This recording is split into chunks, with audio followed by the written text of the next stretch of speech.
नमस्कार मित्रों, स्वागत है आपका अपने चैनल जेवी डिवोशनल में। पिछले एपिसोड में हम लोगों ने देखा कि किस प्रकार से सूर्यदेव अपनी पत्नी छाया की याद में, या यूं कह ले कि शनिदेव की याद में बहुत ही ज्यादा भावुक हो गए और उन्होंने वो सारे प्रकरण याद किए कि किस प्रकार से शनिदेव को उन्होंने कष्ट पहुंचाया।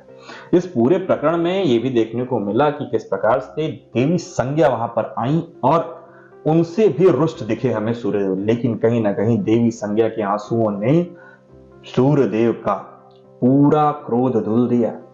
अब सूर्यदेव अपने पुत्र शनिदेव के तरफ आ गए हैं और बोला है देवी संज्ञा से कि जो कुछ भी हो, अब आप मेरे पुत्र शनि को पुत्रवत व्यवहार से ही यहां रखेंगी यदि वो लौट आता है तो। दूसरी तरफ हम देख रहे हैं कि एक कोयले की फैक्ट्री चल रही है एक तरीके से, और उसमें से निकल रही है। हाँ, उसमें से हीरे चुराने का कार्य हो रहा है और कर वसूली की जा रही है, गुंडा टैक्स भरा जा रहा है। और हमने देखा कि राहु की एंट्री हुई और राहु ने हमको सम्मोहित कर लिया जो वसूली कर रहे थे गुंडा टैक्स। ऐसा लगा, क्या वो सही है या नहीं ये तो नहीं पता। अभी हमें देखना है काकोल का लक्षण किस प्रकार से होता है, क्योंकि काकोल को छोड़कर चले गए हैं शनिदेव और उनको मिल गया है वो राहु, और राहु का अटैक शनिदेव ने कर दिया है। क्या होता है, परिचय अभी मांगा है, देख के पता चलेगा। तो शुरू करते हैं एपिसोड 70 पार्ट 2। परिचय दो अपना। दृष्टि तो मेरी तुम पर पहले से ही थी, परंतु प्रतिक्रिया नहीं थी, क्योंकि तुमने कुछ बुरा नहीं किया। परंतु अब तुमने एक समस्या को जन्म दिया है, और दंड देने से पूर्व शनि सुधरने का एक अवसर अवश्य देता है। जो समस्या उत्पन्न की है उसे समाप्त करो, सहायता करो शनि। अन्यथा तुम्हारे समक्ष समस्या खड़ी है। समझ जाएगी नहीं है।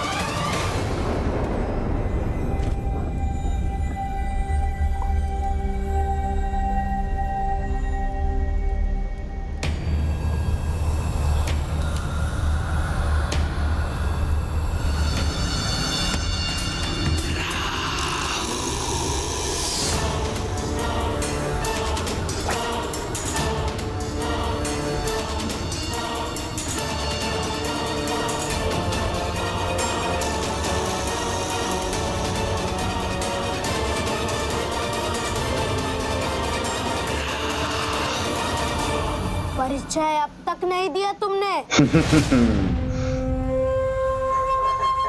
मैं स्वर भानु, परंतु मित्र मुझे राहु कहकर भी पुकारते हैं। स्वर भानु बोला ना। शॉप हूं।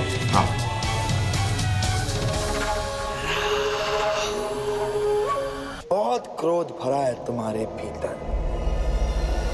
ज्वाला यदि मन में सुलगती रहे तो मन को ही जलाती है मित्र। ज्वालामुखी बनकर इसे बाहर आने का मार्ग दो मित्र।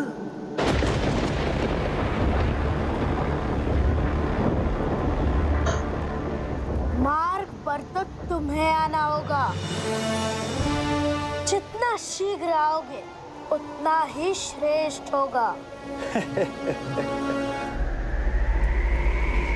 तुम कहते हो जो उचित मार्ग है वो तुम चुनोगे, परंतु मैं कहता हूं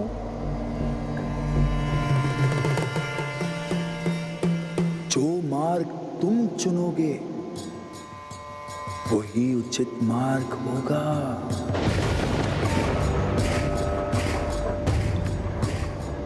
तुम मुझे राहु कहकर पुकार सकते हो। मुझे आभास हो रहा है कि हमारी मित्रता शीघ्र ही होने वाली है।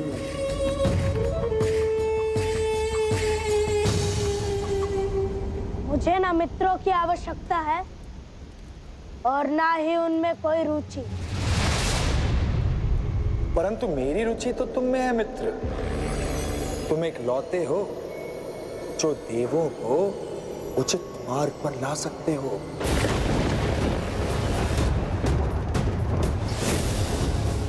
शांत मत बैठो।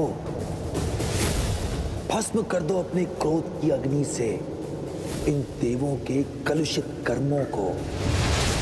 इनकी देवों से नहीं बनती। मुझे किसी को सीख देने में कोई रुचि नहीं।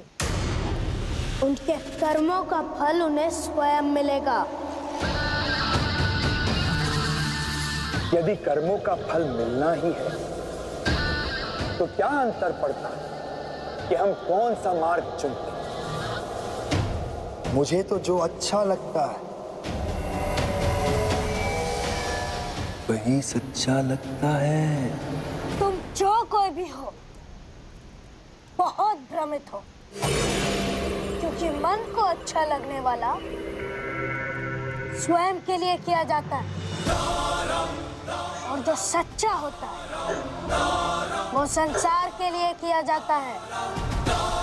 और यदि उचित अनुचित में तुम अंतर ना देख सको तो तुम में और देवों में कोई अंतर नहीं।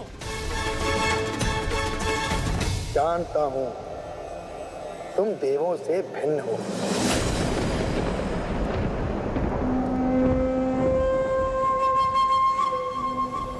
इसीलिए तो मित्रता का हाथ लेकर आया हूं तुम्हारे समक्ष। ये साथ तुम्हें तुम्हारी संपूर्ण शक्ति पाने में सहायता करेगा।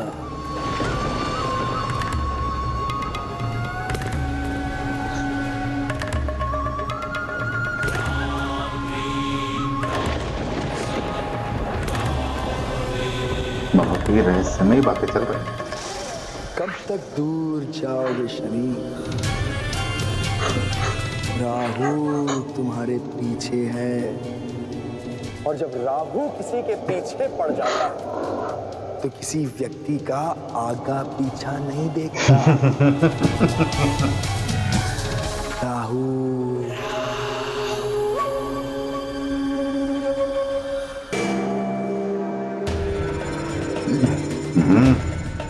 विचित्र बात है देव।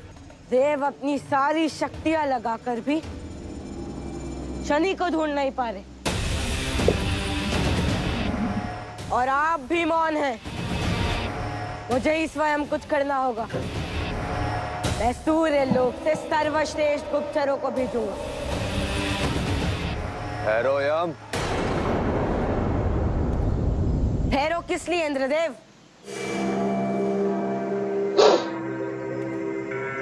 क्योंकि तुम्हें अभी बहुत कुछ सीखना शेष है यम। शत्रु को पकड़ने के लिए आवश्यक नहीं कि उसके पीछे जाया जाए। बुद्धिमानी इसी में कि ऐसी परिस्थितियां उत्पन्न की जाए कि वो स्वयं तुम्हारे समक्ष प्रस्तुत हो जाए। आपका तात्पर्य क्या है? घोषणा करवा दो कि जो भी शनि के विषय में सूचना देगा उसे जीवन भर ऐश्वर्य देना मेरा कार्य होगा।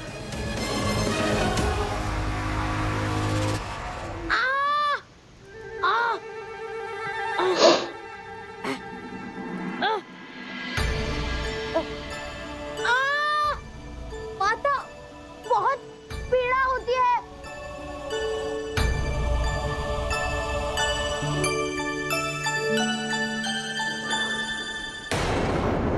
उनको अपना याद आएगा।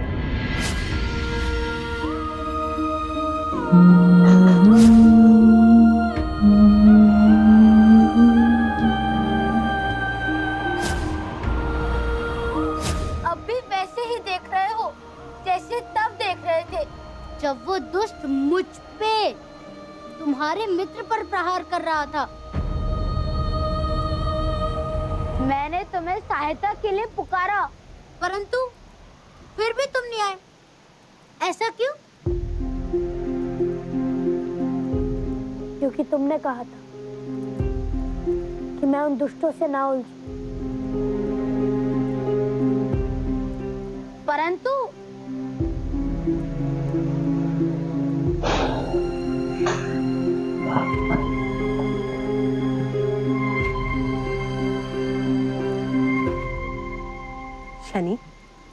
तुम्हें तो कहीं चोट नहीं लगी ना पुत्र? लाओ औषधि लगा दो। नहीं, अब मुझे पीड़ा का अनुभव नहीं होता।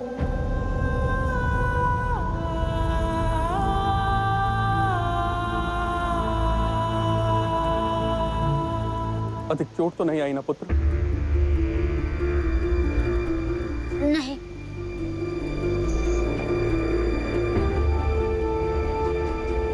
ऐसे होते हैं मित्र कि जिनकी तुम सहायता करो और वो तुम पर प्रहार होते हुए देखते रहे।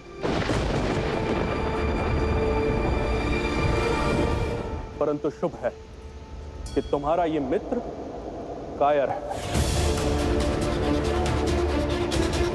कम से कम इसके कारण कोई संकट उत्पन्न नहीं होगा। नहीं बाबा, शनि कायर नहीं है। वो मैं उसकी आंखें देखकर कह सकती हूँ कि वो कायर नहीं, बस अपनी शक्ति का प्रदर्शन नहीं करता। कुछ बहुत गहरा छिपा है इसके हृदय में। ये तो समय बताएगा कि ये कायर है या वीर।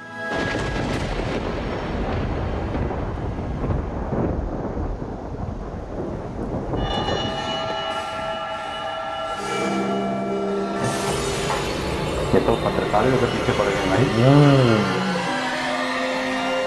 एक बड़ी आंख वाला गया, दूसरी आ कुछ गया। समय ही तो शेष है इस सूर्य पुत्र के भीतर छिपे अंधकार के राक्षस को बाहर निकालने में।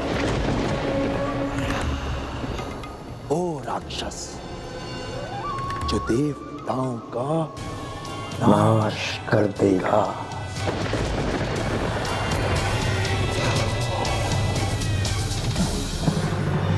राहु का मंतव्य समझ में तो आ गया कि राहु चाहते हैं कि शनिदेव अपनी सारी ऊर्जा देवताओं के नाश में लगा दें, और शनिदेव के भीतर जो निगेटिविटी भरी हुई है उसको वो बहुत ही अच्छी तरीके से इस्तेमाल करना चाहते हैं। जिस प्रकार से एक आतंकवादी संगठन किसी पीड़ित वर्ग को इस प्रकार से उकसाता है कि वो ना अपने प्राण की परवाह करता है, न किसी और के प्राण की, ना अपने धर्म की परवाह करता है, ना किसी और के धर्म की। कैसा देश है आपका, क्या आपको वैल्यू नहीं दे रहा। तो इन सब तरीकों से भड़का करके कहीं ना कहीं आतंकवादी की तरह इस्तेमाल करना चाहते हैं। अभी शनिदेव के मन में जो भी आक्रोश है अंदर, वो उसको बाहर निकालना चाहते हैं और उनका अंदर जो है परिवर्तन देखना चाहते हैं, राक्षसी परिवर्तन। जिस प्रकार से ये राहु पीछे पड़ गए हैं, पीछा तो नहीं छोड़ रहे हैं, आगा ना पीछे कहीं नहीं देख रहे। तो इस मिलन से किस प्रकार का विध्वंस होगा। वहीं दूसरी तरफ एक घोषणा करवा रहे हैं जीवन भर के ऐश्वर्य की, life time free access to everything, Netflix, Jio TV, सब कुछ आपको मिलेगा, एकदम वैलिडिटी फ्री है सब। आजीवन ऐसी करके वैलिडिटी वाली घोषणा करवा रहे हैं कि आजीवन ऐश्वर्य देंगे। अंबानी है अंबानी बना के रखेंगे, है नहीं। तो कागलोक में क्या नया होगा ये तो हमें वक्त ही बताएगा। कागलोक से कौन सा एजेंट है जो इंद्रदेव के पास या यम के पास जाएगा और बताएगा कि आपने जो पोस्टर छपवा रखे हैं लग रहा है वो हमारे इलाके में। हाँ, मुझे लग रहा है वो जो ज्वेलरी इकट्ठा कर रहे हैं, हाँ वो भी हो सकता है, वो लालची है। उनका देवों से संपर्क भी, आना जाना भी लगा ही रहता है, ऊपर तक पहुंच है उनकी, ऊपर तक पहुंच है, बॉस के पास जाते रहते। तो फिलहाल इस एपिसोड का अंत, नए की शुरुआत फिर करेंगे। तब तक के लिए राधे राधे।